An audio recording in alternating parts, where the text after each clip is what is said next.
Next up is Miami beating Florida. Oh, boy. 26-7, the final score. Number 4, Miami taking down the Gators. Florida now falls to 1-3 on the season right now. Let's go over to Miami with their highest graded players. No shock here. Highest graded player, maybe the best player in college football the way he's playing right now, Ruben Bane Jr., 93.8 grade in this win for the Hurricanes. His partner in crime, Akeem Mesidor, has also had a great year. Another great game here, 83.3 grade for the edge rusher. Elijah Lofton, the tight end, 80.2. Charmer Brown with the 78.2 grade. Muhammad Tori, the linebacker, 76.7. And Carson Beck with a 57.6 grade in the win for the Miami Hurricanes. Go over to Florida with their highest grade players. Cormani McClain, the former 5-star corner, 84.9. Dijon Johnson, another corner, 81.9. Cameron James, the edge rusher, 70.3. Bryce Thornton, the safety, 70. Kofi Asari, the edge rusher, 68.9. And DJ Lagway with a 58.5 grade in the loss for Florida. Dalton, what told the story in this win for the Hurricanes? I want to throw one thing out there first, just in case Chris Fowler is out there somewhere wondering. Not only is Ruben Bane the highest graded edge defender in the country, he is the highest graded football player in the country, offense or defense. Start the Heisman campaign right now. Honestly. I mean, if we're talking like a Chase Young if there potential. if there was any defensive player that had a case, it's Ruben Bane. Just unbelievable season he's having. I'm going to start this game. To me, this is one of those games where I just find funny statistics out of it, okay? Same. Florida Gators, all right? So they had the one touchdown drive, the first drive of the third quarter, 80 yards on that drive. Looked like they had some life to them, right? It was 13-7. They had a little bit of a pulse. Can I go through the other 10 drives here for the Florida Gators? Please. 10 drives, 41 plays they ran. Got 61 yards. They had 80 yards on the touchdown drive, 61 yards on their other 10 drives. Negative 0.715 EPA per play, which I don't even know what to say about it. 0 explosive plays outside of the one touchdown drive. And if I take out that drive, the other 10 drives, again, 41 plays. We're running 1.5 yards a play, 1.5 yards a play. A 39 grade on offense as a team. 39. This Florida Gator offense, I don't know what the answer is. I don't know. And Miami's one of the best. The answer is don't play Miami anymore. The problem is. But now you got SEC coming up, Texas. But go back on Florida real quick. They just scored 10 points on LSU. They scored 16 points on USF. And now they've scored 7 with legitimately only one functional drive an entire game in Miami. Now you get a bye week, you go play Texas. The Florida Gators, man, and now it's the things that you thought were going to carry them. The offensive line, train wreck now. I'll get to that in a second, this was a train wreck in this game. I didn't see going through it real quick again this morning. I didn't see a single positive thing the offensive line did this entire game. DJ Lagway Jake Slaughter actually played well. That's the only one who played well. Of course he did, because he's going to be a top 50 pick. DJ Lagway, last week he looked indecisive, right? And he was kind of forcing it. This week he looks scared. And it was from the first drop back of the game. He looked like he watched this Miami team and he was like, I'm not about this. Yeah. I'm not. And now these last 2 games, now it's 2 games where I have an extreme level of worry about DJ Lagway. Coming out of the USF game, it wasn't as much. I thought they had a lot of team-wide, especially kind of disciplinary issues, penalty. These last 2 games, I'm at a 12 out of 10 panic level for DJ Lagway because you're seeing his process start to crumble. The footwork is back to where we were last year, where he's just throwing balls off balance. The pressure, you can see how jittery he is in the pocket. In this game, now they're not going to play a D-line as good as Miami every week, but Texas got some horses too. Right? A&M's got some horses. They're going to play some other teams with some good defense. Georgia. I mean, I'm at a 12 out of 10 panic with Lagway. I'm at a 20 out of 10 panic with the Gators because they're already 1-3 anyway. But this offense, the unit that was supposed to be like, okay, if the Gators are going to be a playoff contender, this offense is going to be elite stuff. It's awful. No, I agree. I will say, to the credit of Florida's offensive line, and I know they're playing Texas and Texas A&M and Georgia, I still think this is a great offensive line. I think right now, and I'll get to it right now, this Miami defensive line is completely unblockable. I don't think there's a single offensive line in college football. You might be right on that one. Chance. The pass blocking grades in this game, Miami, 88.3. Florida, maybe a top 5 offensive line in the country, 2.3 pass blocking grade as a team against Miami in this one. I've got bad news for anyone in the ACC and anyone in college football right now. Nobody, and I mean nobody, can block this front four for Miami. This is easily the best defensive line in college football, because I went into this game, and I still think Florida has a really good offensive line. I still think so.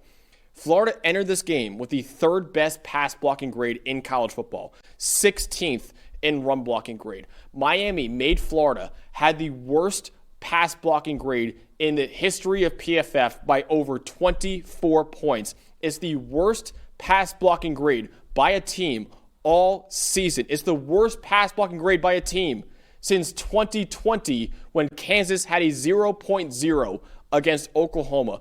Dalton, Miami got a pressure on 79% of dropbacks in this game with a 93% pass rush win rate. This Miami defensive line is the best unit in college football. Not the best D-line in the country. It is the best unit in college football. And if Miami is going to win a national title, which looks more and more likely every single week, they're going to win because of their offensive line and because of their defensive line. And the Hurricanes on offensive line, 5 pressures allowed on 31 dropbacks. The Hurricanes right now, Miami, the most dominant team in America in the trenches, which is why you're seeing Carson Beck, who is so deadly from a clean pocket, why I think he could be the Heisman Trophy winner this year, because Miami's offensive line is giving him those clean pockets, and I mean nobody in America even has a prayer of blocking Miami's defensive line. I don't know who's going to do it. I mean, I think, to be honest, in the ACC, and this is more about avoiding the passing game and the weirdness that comes with their offense, Florida State and their offense, the way Gus Malzahn runs it, might have the only chance of doing anything on this Miami defense, just because of Malzahn and the schemes and the option looks and everything they do to get out in open space. If they beat Florida State, I don't know who else offensively would stand a chance in the ACC. I don't remember if Miami plays Georgia Tech again. That's another one where you go, okay, they got the weird run schemes and they can try to avoid those guys. But Ruben Bane right now is leading the Power 4 in pressures. They don't play Georgia Tech, by the way. Oh, boy. So Florida State's really the only kind of weird option sort of team. I mean, Ruben Bane's leading the Power 4 in pressures. Akeem Mesidor is tied for 4th. They've combined for 41 pressures in 4 games. They combined for 19 in this game. And the interior is great too. I mean, the whole thing. But I got to throw Mesidor in there too, alongside Bane. This is just ridiculous what they're doing to teams right. And to be honest with you, their offense played like a B- game. They weren't great in this game. And they still were just so clearly the better team on the field with this defense and with the way you mentioned it. They control games in the trenches. I think they've got the best D line in the country. I'm with you, and I think they probably have a top 5 or 6 offensive line. Yeah. They are just so dominant, and you could feel it throughout this game on both sides. When you watch in the trenches, there's people for the Gators moving backwards constantly. Mm-hmm. It was an absolute mess, and they're gonna make every team they play look like this. What I still think is a really good Florida offensive line. I still think so. And they still have a top 10 pass blocking grade in the country. And I'll tell you something. Look at the way offensively that Notre Dame has bounced back the last couple weeks. Look at I know it's USF and they're playing whoever. Look at the way USF bounced back this past week. Yeah. This is a Miami problem. This is a real. If you're playing Miami, I don't actually know right now for especially these 2 defensive ends. I don't know what the answer is. We were so after the Notre Dame game, and we were like, dude, this Notre Dame offensive line is going to be – like, yeah, Miami's defensive line is really good, but Notre Dame's offensive line maybe is way worse than we thought. It's just Miami's defensive line is just freaking good. It's just so unbelievably good. Like I said, it's best unit in college football. Real quick, I'll go to my most impressive. ETS and Chad, Super Chad, giving a thank you for that. But he says, Ruben Bane is a monster, should be in the Heisman talk. Agree with that. This guy is the best player in college football right now, man. This guy is continuing to show why he could be a top 5 pick. Maybe – in a year where there's not really a clear-cut number 1 quarterback, maybe the number 1 overall pick in the 2026 NFL draft, the way this guy is playing right now. 93.8 PFF grade, 10 pressures and a sack on 29 snaps, 45% pass rush win rate, 2 run defense stops, and a tackle for loss. He is not only the best defensive player in college football right now, he is the best player. in college football right now. The most pressures in the Power 4. Chris Fowler last night with a nice shout out to PFF saying how highly we grade him every week. He said he's going to be highly graded again this week. And Chris Fowler, as usually he was dead on about that. Ruben Bane Jr., this guy is the best player in college football.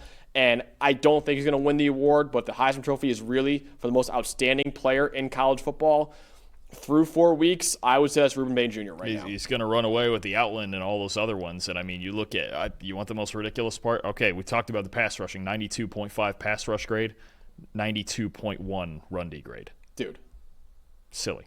Like, he's just playing at literally like a Chase Young, Yeah. Aiden Hutchinson level right now. Yep. That we're talking about. Yep. Real quick, I just want to credit Miami's running backs, Yeah. too, because they really got through the second half of this game with the run game. Mark Fletcher, 116 yards on the ground. Shamar Brown, 80 yards, 2 touchdowns, also 53 receiving yards. This Miami offense is getting more balanced by the week, and I think it needs to be with Carson back. He's not going to carry you in the same way Cam Ward did last year, but now if you've got 2 really good backs that are breaking tackles and getting behind this offensive line and you can run the ball, you just only get more physically dominant. Miami's just been spectacular through 4 weeks. Yeah, Miami 26-7 final score.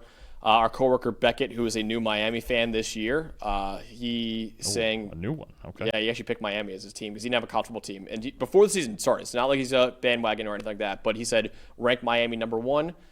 We'll get to that top 25 later on in the show. I'll say that on you. right now. Go ahead.